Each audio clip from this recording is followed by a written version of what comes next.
Há teorias da conspiração que afirmam que os judeus Ashkenazim são Khazaris que se converteram ao judaísmo e passaram a fazer parte do povo judeu. Devido à ausência de evidências para a teoria Khazar, ela não é levada a sério. A teoria mais aceita é a de que os judeus Ashkenazi são descendentes de judeus naturais que migraram de Israel para o Império Romano após a destruição do Templo em Jerusalém, subiram pelo Sacro Império Romano-Germânico, Alsácia-Lorena, e daí se espalharam pela Europa Oriental. O Rei dos Khazaris, o Khuzari, versão Tropicacher. O reino dos Khazaris, cuja capital era a cidade de Atil, marcada com a bandeirinha amarela ao lado direito, às margens do Volga, estendia-se desde esse rio e as montanhas do Cáucaso até o Mar Negro e o Mar Cáspio, e controlava a Rota da Seda e outras rotas comerciais que conectavam a Europa à Índia e ao Extremo Oriente. Atil era uma cidade multiétnica e religiosamente diversificada, habitada por judeus, cristãos, muçulmanos, xamanistas e pagãos, muitos deles comerciantes de países estrangeiros. Todos os grupos religiosos tinham seus próprios locais de culto na cidade e havia 7 juízes nomeados para resolver disputas, 2 juízes cristãos, 2 judeus e 2 muçulmanos, como um único juiz para todos os xamanistas e outros pagãos. Aparentemente, foi a partir das caravanas que percorriam essas rotas que o judaísmo chegou à Khazaria e conquistou o coração de seus soberanos. Posteriormente, eles converteram seus súditos ao judaísmo e o adotaram como religião oficial.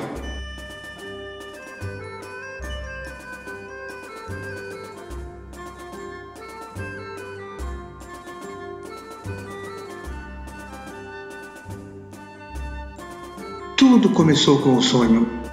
Lá pelos idos do século IX, Bulan, o rei dos Khazaris, retornava de uma série de batalhas coroadas por vitórias, pilhagens, cativos, mas sua alma ainda não descansara. Seu palácio majestoso já não lhe acrescentava tanta paz e alegria como no passado.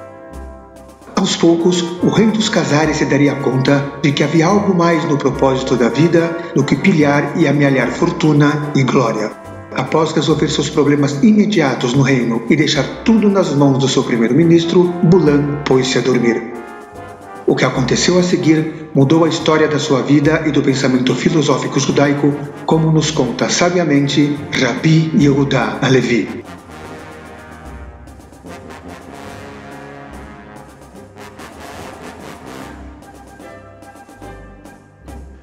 O sonho do rei.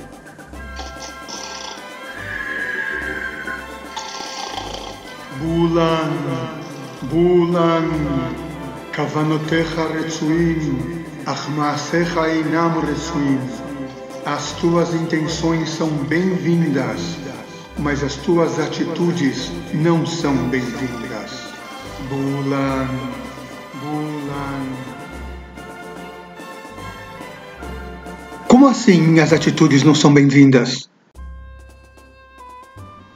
Consternado e talvez um pouco assustado, o rei dos Khazaris voltou a dormir. Talvez tenha até trocado de cama para evitar aquele sonho novamente.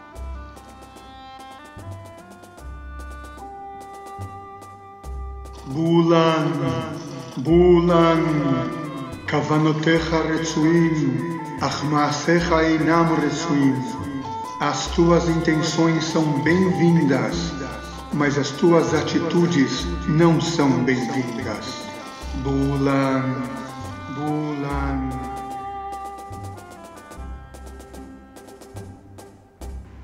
Mas como assim as minhas atitudes não são bem-vindas?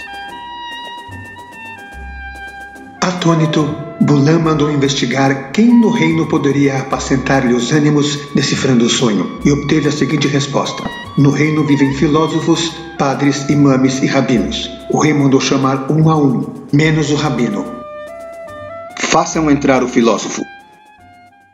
A existência do mundo depende de Deus, mas o mundo não foi criado por ele, e em geral, Deus é superior a querer qualquer coisa. A totalidade do homem está na obtenção da sabedoria em seu todo, e aquele que está preparado para isso pode colocá-lo em prática. Então, ele se apega ao intelecto e faz apenas as ações certas nos momentos certos. Se a religião é necessária, é para ajudar a pessoa a internalizar as verdades que aprendeu. O rei Khazar concorda com as palavras lógicas do filósofo, mas elas contradizem as palavras do sonho e os sentimentos do próprio rei, pois o rei busca uma ação desejada, enquanto o filósofo afirma que Deus não tem vontade. Nem a perfeição prometida pelo filósofo parece poder se concretizar.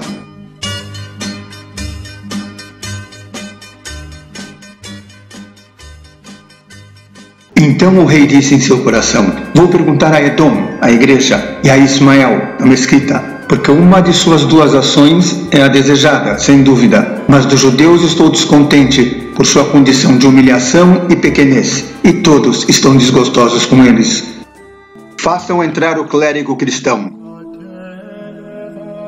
Creio que o mundo foi criado pelo Eterno, creio em Adão, Noé e seus descendentes, em Abraão, Isaque e Jacó. Creio em Moisés e na dádiva da lei de Deus entregue a Israel no Monte Sinai. Creio nos juízes, reis e profetas de Israel. E eis que o Senhor enviou o seu Filho unigênito para servir de elo entre nós e ele, e para que seja o Messias. Foi parido por uma moça virgem de Israel e seminado pelo próprio Deus. Tudo isto é muito bonito e correto, mas de pouca serventia, a menos que a pessoa acredite nisso com todo o seu coração. Contudo, não há provas contundentes do que me relatas, dados serem episódios que não foram testemunhados pública, mas reservadamente. Sou, portanto, forçado a rechaçar estas ideias, pois não fui educado e nem criado com elas. Meu objetivo é investigar os fatos na sua totalidade para que não sobrem dúvidas. Façam entrar o irmão muçulmano. Acreditamos na criação do universo pelo Deus único, em Adão, Noé e os que o seguiram, que a vontade de Deus foi revelada a um profeta para toda a humanidade e que estas palavras jamais poderiam ter sido escritas por um ser de carne e osso, que os que se submeterem ao Deus terão lugar no paraíso, onde há comida, bebida e coabitação. Também acreditamos que os que não herdam o paraíso serão consumidos por um fogo eterno.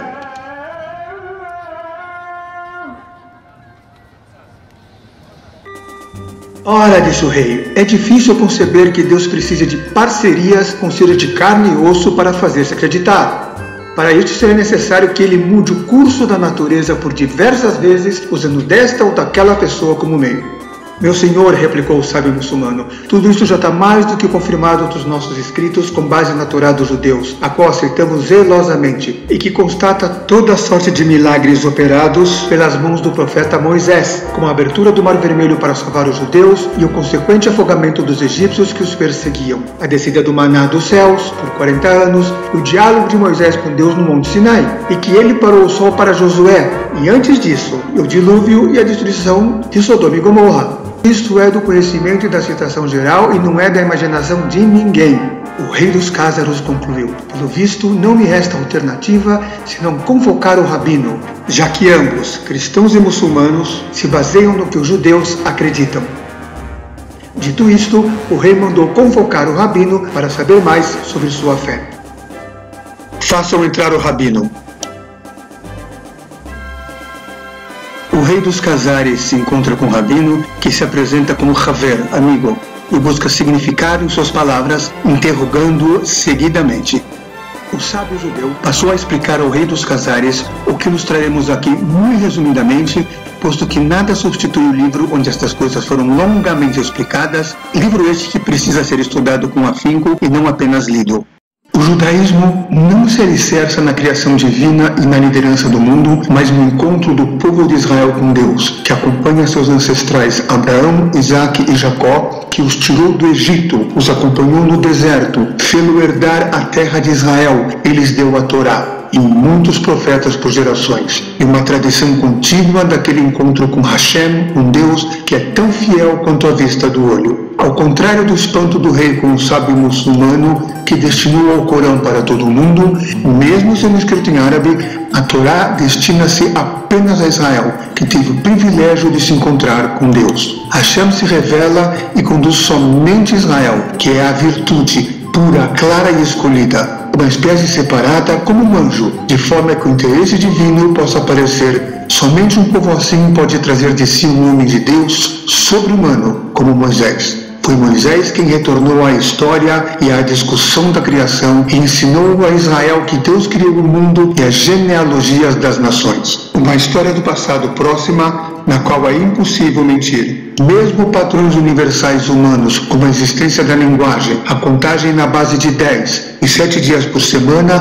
que todas as pessoas do mundo são descendentes de uma mesma família. Outros pontos de vista sobre a mudança da existência no mundo não são bem fundamentados. O reconhecimento da justiça do judaísmo é baseado no testemunho histórico passado, de geração em geração, desde o Monte Sinai, em um evento de massa. Algo entre 2 e 3 milhões de pessoas. A revelação das impressões divinas no mundo não é tão enigmática, pois a sabedoria divina também se revela em todos os detalhes do mundo. Desta forma, Deus foi revelado no Monte Sinai quando criou uma voz que chegou aos ouvidos de todos os que ali estavam, e também das gerações futuras. Assim como o homem e a mulher podem fazer aparecer a sabedoria divina na criação de um novo ser, também o homem pode causar o aparecimento de impressões divinas no mundo, mas isto deve ser feito pela orientação de Deus, e não, como o filósofo acreditava, a partir de analogias e raciocínios humanos. Um bom exemplo disso é a astronomia. Sabemos dos sábios de Israel que a Terra tem o formato de uma esfera e que esta esfera é como uma laranja com 24 gomos, cada um correspondente a uma hora do dia, e que as diversas partes do mundo diferem na contagem das horas de acordo com a sua posição nestes gomos. Assim, o lado extremo oriental da esfera, onde habitam os homens de olhos amendoados, corresponde a 7 gomos a partir da Terra Santa.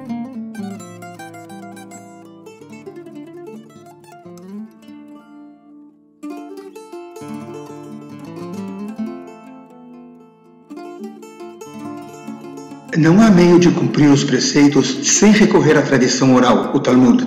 Que tal tradição sempre existiu, pode ser inferido de muitas passagens da Bíblia, cuja própria leitura depende dela, já que não havia vogais ou acentos no texto original em hebraico. Deus é um só. Os vários nomes de Deus encontrados na Torá, com exceção do tetragrama, são atributos que expressam os vários estados da atividade de Deus no mundo. A multiplicidade de nomes não implica uma multiplicidade em sua essência, mais do que as múltiplas influências dos raios do Sol em vários corpos implicam uma multiplicidade de sóis. Para a visão intuitiva do profeta, as ações procedentes de Deus aparecem sob as imagens das ações humanas correspondentes. Os anjos são mensageiros de Deus e ou existem por um período de tempo ou são criados apenas para propósitos especiais. E as visões dos profetas são a fonte mais pura para o conhecimento de Deus do que os ensinamentos dos filósofos. O livre-arbítrio foi dado ao homem para que ele possa viver em uníssono com a vontade de Deus através das suas ações. Não somente as intenções do homem devem ser bem-vindas, mas também as suas ações. E foi para isso que Deus revelou exatamente qual seria a sua vontade, com um requinte de detalhes, por intermédio de Moisés, dos profetas, dos juízes, dos reis e dos sábios de Israel.